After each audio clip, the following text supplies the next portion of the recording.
Now let's turn our attention to Africa, specifically to the Ivory Coast in the west. This country is home to about 29 million people, along with French military bases. But that last part is set to change because the French troops are leaving. Paris has lost its last military base in the country and, by proxy, another stronghold in the region.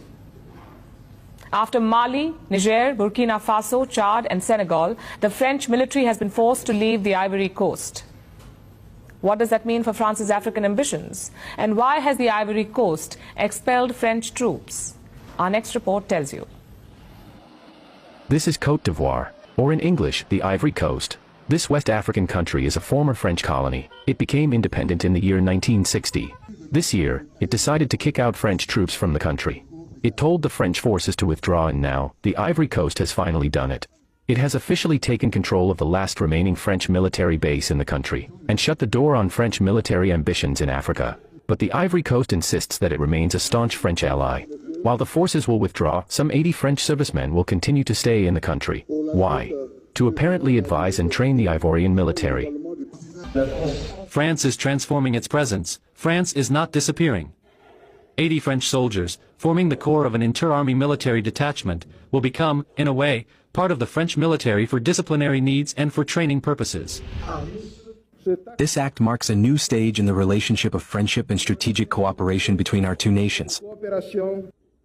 But this is a major blow to Paris. It has lost yet another stronghold in Africa. After Mali in 2022, Niger and Burkina Faso in 2023, Chad in 2024, Ivory Coast, now, in 2025, and Senegal by the end of this year.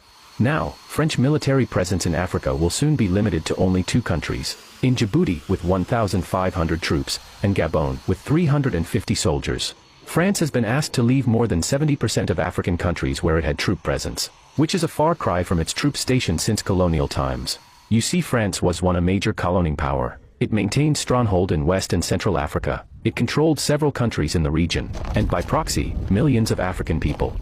But during the 1960s the empire broke up. Though, France maintained its presence in the region by maintaining control of the military bases. For decades, it stationed thousands of troops across the region, but a few years ago a broader change erupted and transformed the region's engagement with Paris.